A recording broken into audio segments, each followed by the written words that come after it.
Naaman était un général, chef de l'armée du roi de Syrie.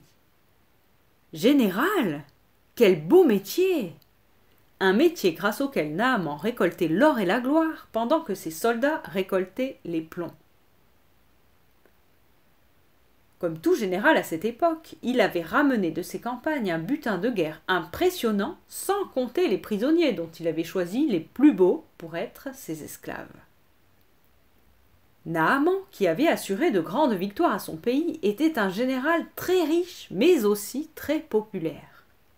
C'était une vedette. Le peuple l'aimait. Tous les jeunes gens se coiffaient et s'habillaient comme lui, et rêvaient de lui ressembler, et toutes les jeunes filles du pays s'imaginaient épouser un homme semblable à lui. En bref, les gens l'appelaient l'idole des jeunes. De plus, il bénéficiait de la considération de son maître, et croyez-moi, être bien classé dans les papiers de son patron, c'est vraiment un avantage, surtout si ce patron est un roi. Tout allait donc pour le mieux dans la vie de ce général Naaman, mais il y avait un mais. Cet homme fort et vaillant était lépreux. Naaman, comme tous les matins, se lavait en sifflotant dans sa salle de bain quand, soudain, il découvrit sur son avant-bras un petit point blanc. Je n'avais jamais remarqué. Bah, ce n'est pas bien grave. Mais au bout d'une semaine, le point devint une petite tache, et au bout d'un mois, la tache s'élargit encore. Notre héros national, soucieux de cette apparition, consulta le site internet Doctissimo, son encyclopédie médicale, et le livre confirma ses craintes. Il était bel et bien atteint de la lèpre. Serait-il possible que dans mes campagnes à l'étranger j'ai contracté cette terrible maladie? Oh là là... Je suis malade, complètement malade. Naaman devint alors très inquiet. En effet, la lèpre était réputée comme une terrible maladie. Même si elle ne faisait pas mal, la lèpre commençait par une tache blanche qui finissait par s'étendre sur tout le corps, détruisant les tissus et provoquant d'affreuses mutilations. De plus, à cette époque, elle était incurable et conduisait irréversiblement à la mort. Enfin, le malade contagieux était considéré comme impur, atteint d'un jugement divin. Il était alors mis au banc de la société, rejeté, et ne devait avoir aucun contact avec personne. En bref, pour Naaman, l'idée de cette maladie était insupportable. Il se voyait déjà en haut de l'affiche, en 10 fois plus gros, enfin, en tête du journal Syrie Dimanche, avec sa photo en première page, le visage abattu et ridé, suivi de ce grand titre « Toute la vérité sur la lèpre de Naaman ».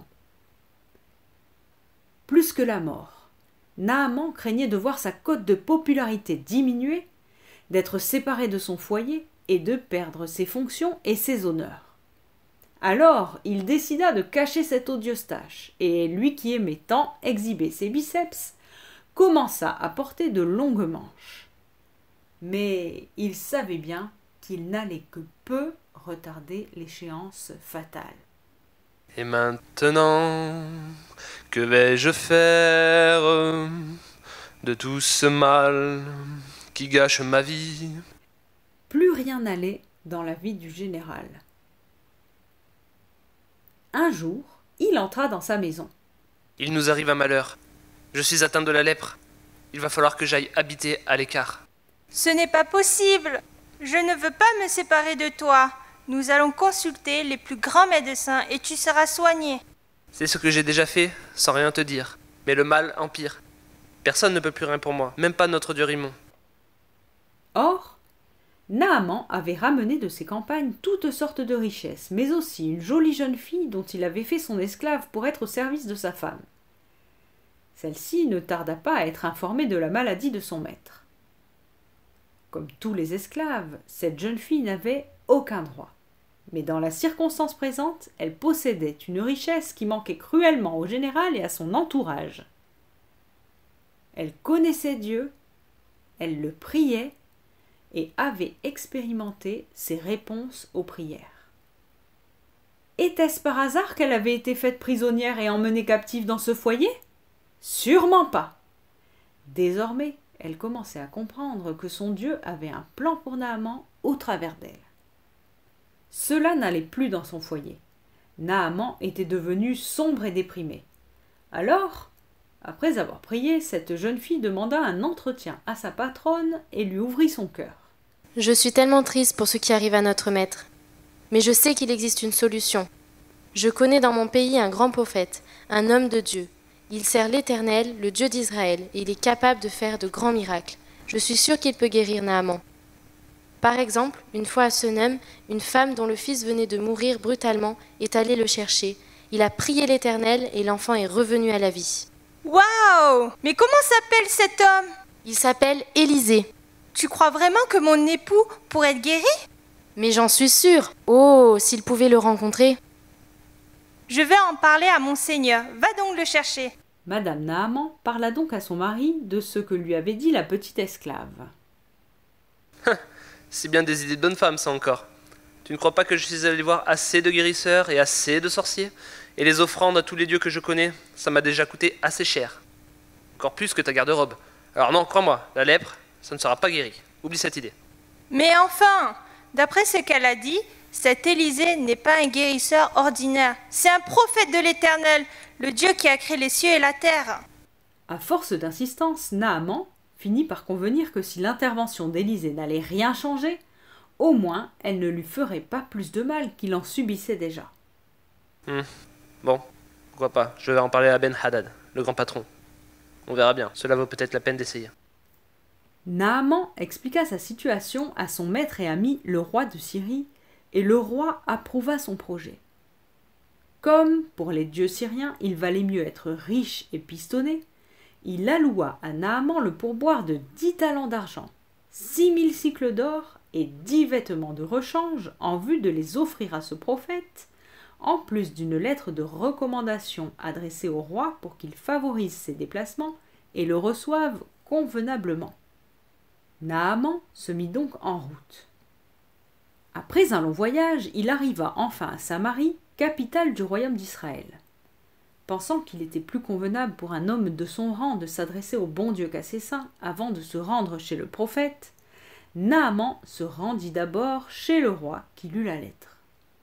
Quand cette lettre te sera parvenue, tu sauras que je t'envoie Naaman, mon serviteur, afin que tu le guérisses de sa lèpre. Suis-je un Dieu pour faire mourir ou vivre, ou pour guérir un homme de sa lèpre? Tant pis, n'y pensons plus. J'aurais tout de même essayé. Rassemblant ses bagages, il s'apprêtait à rentrer chez lui en portant avec lui son échec. Heureusement, les nouvelles allaient vite et Élisée, informé de l'incident, envoya au roi un email. Un pigeon voyageur. Mais non, un messager, pour lui dire « Monseigneur, le prophète Élisée te fait dire d'envoyer cet homme vers lui. » Naaman repartit donc avec ses chars et ses chevaux, et en chemin il réfléchissait à haute voix. Certainement, cet homme sera impressionné par mon uniforme.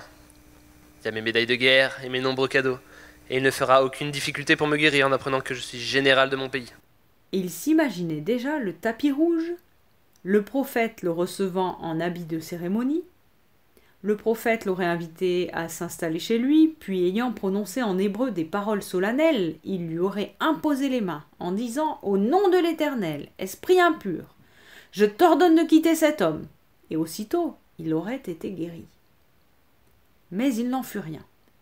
Élisée ne se donna même pas la peine de le saluer et lui envoya un simple serviteur qui lui dit « Voici l'ordonnance. Va te plonger 7 fois dans le Jourdain et tu seras purifié de ta lèpre. » Non mais de qui se moque-t-on? Les fleuves de Damas, l'Albama et le Parpar ne valent-ils pas mieux que les eaux du Jourdain? Décidément, j'ai assez perdu de temps. C'en est assez, rentrons à Damas. Mon général, puis-je vous poser une question? Bien sûr. Eh bien, mon général, si vous me permettez, je ne comprends pas votre raisonnement. Si le prophète Élisée vous avait demandé quelque chose de difficile, ne l'auriez-vous pas fait? Or, il vous demande, pour votre guérison, quelque chose de facile, et vous ne le faites pas.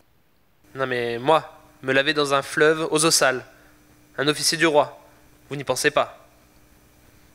Bon, allez. Après tout, vous avez peut-être raison. Avec dégoût, Naaman se rendit sur la rive du Jourdain et trempa un pied dans l'eau, puis le deuxième. Non, rien de rien. Non, je ne regrette rien. C'est bien pour vous que je le fais, hein? Ah, elle est froide. Ah, il y a des algues autour de mon pied. C'est dégoûtant. Quand Naaman eut de l'eau jusqu'à la taille, il ferma les yeux, se pinça le nez et compta jusqu'à 3. Il s'immergea, se redressa dans la même demi-seconde, secoua sa tête et regarda ses bras. Et alors? Qu'est-ce qui a changé? Je vous l'avais bien dit. Cet Élysée n'est qu'un charlatan. Allez, rentrons. Je me suis suffisamment couvert de ridicule. Mais mon général, le prophète a dit 7 fois. Alors encore 6? Sans conviction, le général répéta l'opération. 2, 3. Ça ne marchera jamais de toute façon. 4, 5, 6. Vous verrez, ça sera toujours pareil. Enfin, allons-y. Et 7. Naaman ressortit de l'eau et regarda à nouveau ses bras. Mais, ça marche? Cet homme avait donc raison? Je suis guéri? Je suis totalement guéri. Vite, allons remercier l'homme de Dieu. Tu as fait de grandes choses pour moi. Reçois mes présents en signe de remerciement. Non, mon fils, je ne prendrai aucun de tes présents. Ce n'est pas moi qui t'ai guéri, c'est l'Éternel, le Dieu d'Israël, devant lequel je me tiens, qui t'a rendu la santé. C'est lui que tu dois remercier. Je reconnais qu'il n'y a point de Dieu sur toute la terre, si ce n'est en Israël. Aussi, je n'adorerai plus mes idoles, mais le Dieu vivant et vrai qui fait des miracles. Pour moi la vie va commencer. Ainsi, ce n'est pas seulement dans sa santé que la vie de Naaman a changé, mais également son cœur, qui s'attacha au Seigneur.